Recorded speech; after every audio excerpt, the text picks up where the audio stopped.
নমস্কার। শ্রীজি মিশন পরিচালিত শিক্ষা দর্পণ অনুষ্ঠানে আপনাদের স্বাগত। এই অনুষ্ঠানে আমরা আজকে পেয়েছি শালমরা উচ্চ বিদ্যালয়ের ইংরেজি বিষয়ের শিক্ষক সঞ্জয় মিশ্র। আপনাকে শ্রীজি মিশনে স্বাগত। ধন্যবাদ। প্রথমেই যে কথাটা দিয়ে শুরু করব, টেস্ট পরীক্ষা হয়ে গেছে। অনেকে টেস্ট পরীক্ষায় নাম্বার কম পেয়েছে, তাদেরকে কিভাবে তারা নাম্বার বেশি পাবে সেই বিষয়ে যদি একটু বলেন। হ্যাঁ, প্রথমেই এই বছরে যারা মাধ্যমিক পরীক্ষা দিতে যাচ্ছে, অর্থাৎ 2026-এ যারা মাধ্যমিক পরীক্ষা দিতে যাচ্ছে, সেই সমস্ত ছাত্রছাত্রীদের আমি আমার শুভকামনা জানাই। ওরা সবাই সফল হোক, জীবনের বড় পরীক্ষা। তো যে প্রশ্নটা আপনি করলেন যে টেস্ট পরীক্ষার রেজাল্ট খারাপ হয়েছে, এর থেকে উত্তরণের রাস্তা। আজ থেকে 20 বছর আগে এরকম একটা টেস্ট পরীক্ষায় ছাত্র একটা সাবজেক্টে মাত্র 36 পেয়েছিল এবং ওর দেখা যায় ওর এভারেজ নাম্বার কিন্তু প্রায় 80% ছিল, কিন্তু পার্টিকুলার ওই সাবজেক্টটায় সে মাত্র 34 অর্থাৎ 36 পেয়েছিল। ওর স্যার ওকে ডেকে বলে,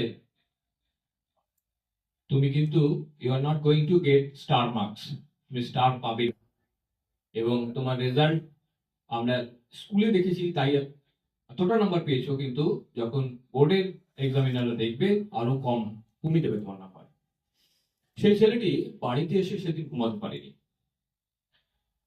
কিন্তু পরের দিন সকালে উঠে ও একটা কৌশল নিজে নিজে তৈরি করে। ও ঠিক করে যে যে সাবজেক্টটা আমার খারাপ হয়েছে রেজাল্ট, সেই সাবজেক্টটা যে কটা দিন আছে মাধ্যমিকের, তখন প্রায় 40 দিনের মতন ছিল। তো ও বলল যে আমি প্রত্যেকটা দিন ঠিক একই সময়ে আমি ওই পার্টিকুলার সাবজেক্টটা পড়বো 2 ঘন্টা করে। রেজাল্ট অবাক করা হয়েছিল। সেই ছেলেটি প্রতিদিন দুপুরবেলা স্নান খাওয়া দাওয়া করার পর 2 ঘন্টা সেই সাবজেক্টটা পড়তো এবং মাধ্যমিকের রেজাল্ট যখন বেরোলো তখন সবাই অবাক হয়ে গেছিল যে ওই ছেলেটি কিন্তু ওই সাবজেক্টে স্কুলের মধ্যে টপ নাম্বার পেয়েছিল। ছেলেটি কিন্তু এখনো আছে এবং আমি অনস্ক্রিনে এটার নামটা বলবো না, কিন্তু এরকম ঘটনা। টেস্ট পরীক্ষার রেজাল্টে তোমরা ভয় পাওয়ার কিচ্ছু নেই। যার যেখানে দুর্বলতা আছে সেই জায়গাগুলো ঠিক করে নেওয়ার সময়টাই হচ্ছে টেস্টের পরে মাধ্যমিকের মাঝখানের সময়টা। সিস্টেমেটিক ভাবে নিয়ম করে কতগুলো রুলস ফলো করে এগিয়ে গেলেই কিন্তু রেজাল্টটা ভালো হতে পারে। ঠিক এই একটু আগে বললেন ভয় পাওয়ার কথাটা, সেই জায়গা থেকে আমি বলছি, বেশিরভাগ ছাত্রছাত্রী এই ইংরেজি সাবজেক্টটাকে ভয় পায়। এই ভয়টা কিভাবে কমবে? আসলে ভয় পাওয়ার পিছনে তো অনেক কারণ রয়েছে। এক নাম্বার, এটা একটা বিদেশি সাবজেক্ট। আমাদের দেশে এই সাবজেক্টটা আমরা কথাবার্তার সময়ও এটা ব্যবহার করি না। আর এই সাবজেক্টটা ছোট থেকেই ওদের মধ্যে একটা ভয় ধরিয়ে দেওয়া হয়েছে। হ্যাঁ, যার জন্য সাইকোলজিক্যালি ওরা ওরা কিন্তু একটু ব্যাকওয়ার্ড থাকে ইংরেজি বলার ক্ষেত্রে। কিন্তু যুগ পাল্টেছে, এখন ছেলেমেয়েরা অনেক পড়ছে সাবজেক্টের উপরে। আমি সবচেয়ে ওদেরকে যেটা বলবো সেটা হচ্ছে, তোমাদের যে টেক্সট গুলো আছে সেই টেক্সট গুলো তোমরা ভালো করে পড়ো এবং গ্রামারের ক্ষেত্রে কতগুলো ট্রিক্স রয়েছে, হ্যাঁ, রাইটিং এর ক্ষেত্রে কিছু ট্রিক্স রয়েছে এবং নিউজ পেপারটা পড়া খুব দরকার, যেগুলো ওরা করে না। যার জন্যই কিন্তু ওদের সবসময় ইংরেজির প্রতি একটা ভীতি থাকে এবং সেটার উত্তরণের রাস্তা কিন্তু ওরা নিজেরাই বের করতে পারবে।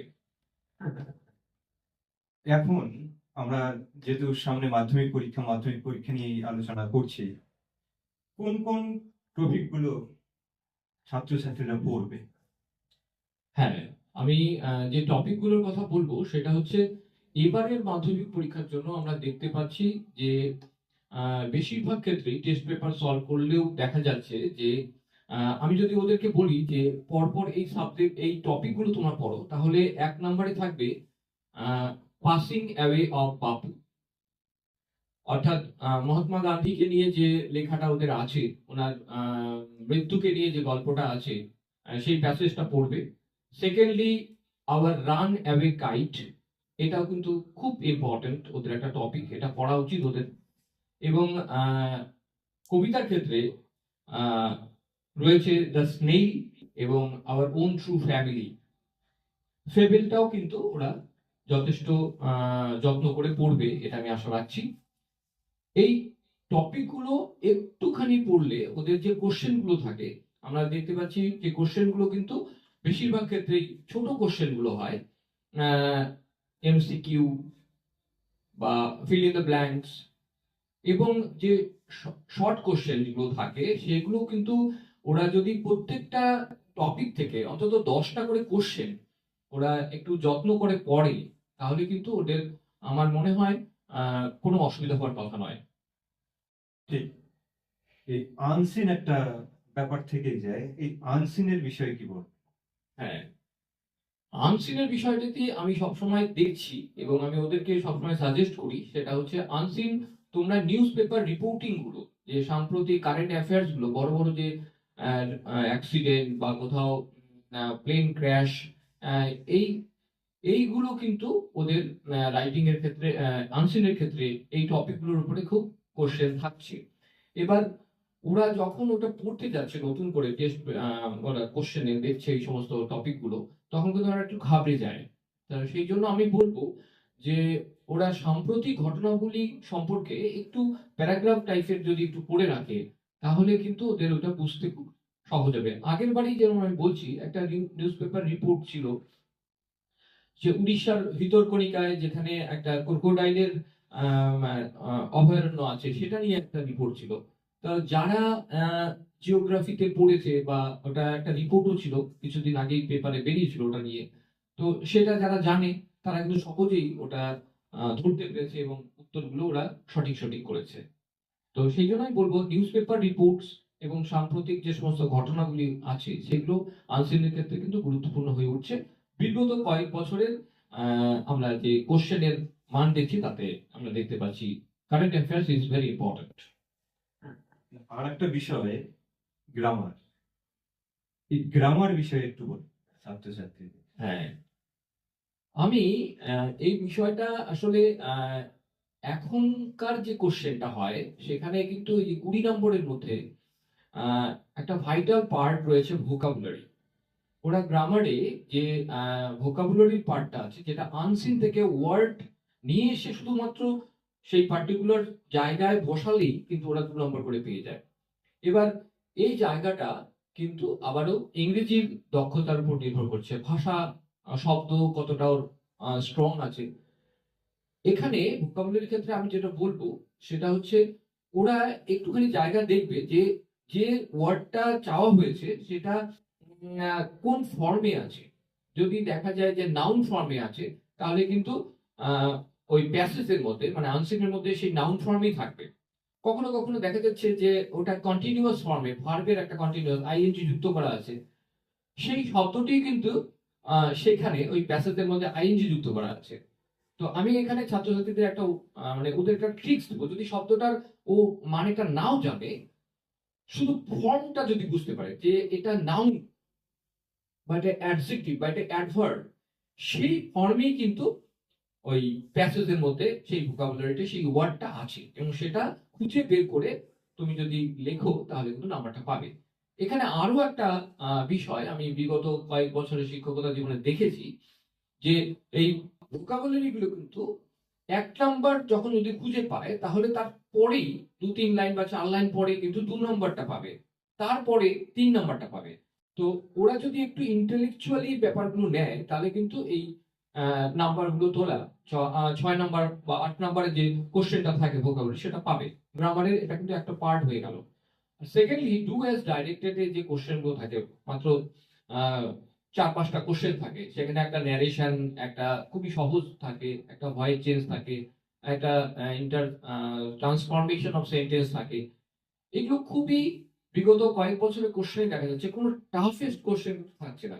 ওরা একটুখানি প্র্যাকটিস করলেই, সাবধানে পড়লে কিন্তু ওরা ওটা উত্তর দিতে পারবে। আর যেটা সবার আগে থাকে আর্টিকেল অ্যান্ড প্রিপোজিশন, এগুলো খুব বেসিক নলেজ। এগুলোর জন্য যে অনেক পড়াশোনা করতে হবে এমন ব্যাপার নেই। বা ভার্বের প্রপার ফর্ম দিয়ে যেটা আছে সেটা 3, 3, 6 নাম্বার আছে, সেটা কিন্তু ওরা খুব সহজেই পেতে পারে। আমি যেটা বলবো যে যারা 3 রকমের তো ছাত্রছাত্রী রয়েছে, একটা খুব ভালো মানের, একটা মাঝারি মানের, এবং একটা আম, যারা দুর্বল। তো আমি দুর্বলদের উদ্দেশ্যে বলবো, তোমরা এখনই যে কোনো একটা প্র্যাকটিস বই থেকে কিংবা টেস্ট পেপার থেকে 30 খানা, আমি বলবো মাত্র 30 খানা গ্রামার প্র্যাকটিস করো এবং সাথে আনসিংটা নাও। তাহলে তোমার কিন্তু একটা অভিজ্ঞতা হয়ে যাবে এবং কোশ্চেনের প্যাটার্নটা তুমি বুঝে যাবে, এবং সেভাবে করলে খুব সহজ হবে গ্রামারের নাম্বারটা তোলা। এই প্রসঙ্গে রজত জয়ন্তী বর্ষ উপলক্ষে বার্ষিক সাংস্কৃতিক অনুষ্ঠান 2026 সৃজি মিশনের পরিচালনায় মহারাজা নৃপেন্দ্রনারায়ণ স্মৃতি সদনে অনুষ্ঠিত হচ্ছে। সবাইকে সাদর আমন্ত্রণ, এবং এই অনুষ্ঠানে অংশগ্রহণ করার জন্য সৃজি মিশনের অফিসে অবশ্যই আপনারা যোগাযোগ করবেন। আমরা আবার আলোচনায় ফিরছি। 3 ধরনের ছাত্রছাত্রীর মধ্যে যারা দুর্বল তারা কিভাবে এগিয়ে যাবে, নাম্বার ভালো পাবে, সে বিষয়ে বললেন। এখন রাইটিং স্কিল, এই রাইটিং স্কিল সম্পর্কে যদি আমাদের ছাত্রছাত্রীদের বলেন। হ্যাঁ, দেখুন, অ্যাকচুয়ালি এই একটা জায়গা যেটা ছাত্রছাত্রীরা খুব অবহেলা করে। ওদের অবহেলার মানে সর্বোচ্চ পর্যায়ে অবহেলা করে। কিন্তু ওরা যদি একটু বুদ্ধি খাটিয়ে পড়াশোনাটা করে, তাহলে কিন্তু দেখা যাবে যে রাইটিং স্কিলটা ওদের কাছে সহজ হয়ে যাবে। কারণ এখানে যে কোশ্চেন্স গুলো থাকে, যেমন ধরুন কোনো লেটার, পার্সোনাল লেটার বেশিরভাগ আসছে, অফিসিয়াল লেটারও থাকে।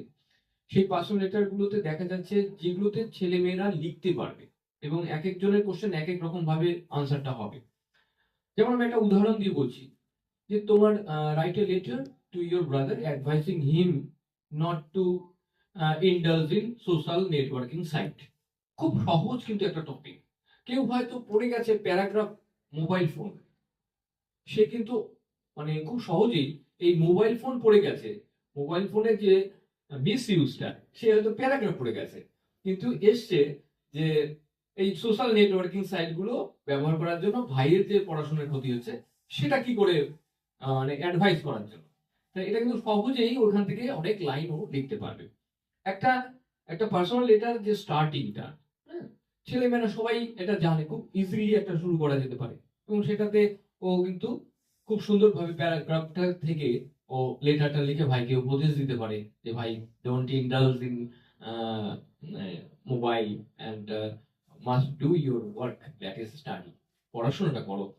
তো এইরকম কিন্তু কতগুলো টপিক আছে যেগুলো কিন্তু বিগত দিনগুলোর কোশ্চেন গুলো আমরা শিক্ষকরা যা দেখছি তাতে দেখতে পাচ্ছি যে ওরা যদি খুব সহজ প্যারাগ্রাফ গুলো, অর্থাৎ যেমন ধরুন রেগুলার এক্সারসাইজ করে না যারা, এক্সারসাইজের উপরে কোশ্চেনটা প্যারাগ্রাফও আসতে পারে, লেটারও আসতে পারে। তো ভাইকে বা বন্ধুকে বললাম, আমি ইন্টারনেটের ইউজের কথা বললাম, তারপরে হচ্ছে ওরা মর্নিং ওয়াক করে না সেটার কথা বললাম, তারপরে হচ্ছে লাইব্রেরিতে যায় না, এগুলোর উপরে কিন্তু কোশ্চেন আসছে।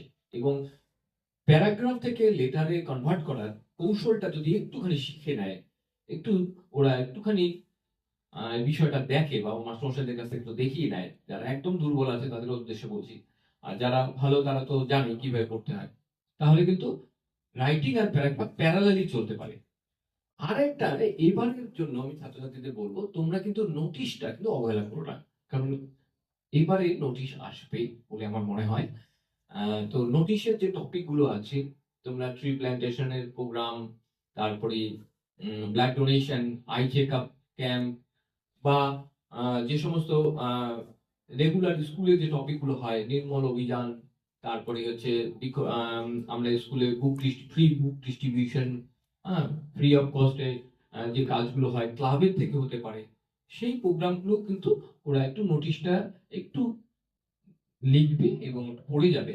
আমি বলবো যে আমার একটা মানে ওদের কাছে সবার কাছেই আমি ছাত্রদের কাছে বলবো, সবাইকে আমি বলছি এখন থেকে যে কটা দিন আছে আর বেশি দিন নেই, 40-45 দিন আছে। তো তোমরা যদি 20 ফর্মুলাটা ইউজ করো, 20 ফর্মুলা একটা আমার রয়েছে, পার্সোনালি আমি এটা ওদেরকে বলি। 20 ফর্মুলা: 20টা প্যারাগ্রাফ, 20টা লেটার, 20টা নোটিশ, আর 20টা রিপোর্টিং, আর 20টা স্টোরি রাইটিং। এরা যদি 20টা করে পড়ে তাহলে দেখা যাবে যে হয়তো সেগুলো এলো না, but he would have the capacity to write. ওর এবিলিটিটা কিন্তু তৈরি হয়ে যাবে 20টা করে করে। যে 20 পলিসিটা ওরা যে কোনো বই থেকে, কোনো মাস্টারমশাইয়ের কাছ থেকে হোক, বা ওরা বিগত দিনের কোশ্চেন গুলো ঘেটে হোক, বা টেস্ট পেপার দেখে হোক, ওরা একটু তৈরি করুক। এই সময়টা কিন্তু পড়াশোনার সময়, আর এই সময়টা অবহেলা করলে কিন্তু রেজাল্টটা খারাপ হবে। ঠিক। এখন এটা পড়ার সময়, ছাত্রছাত্রীরা অবশ্যই পড়াশোনা শুরু করে দিয়েছে। আমরা আলোচনার একদম শেষে চলে এসেছি। এতক্ষণ আমাদের সঙ্গে ছিলেন শালমারা উচ্চ বিদ্যালয়ের ইংরেজি বিষয়ের শিক্ষক সঞ্জয় মিশ্র। আপনাকে অসংখ্য অসংখ্য ধন্যবাদ আপনার এই মূল্যবান সময় আমাদের দেওয়ার জন্য। ধন্যবাদ।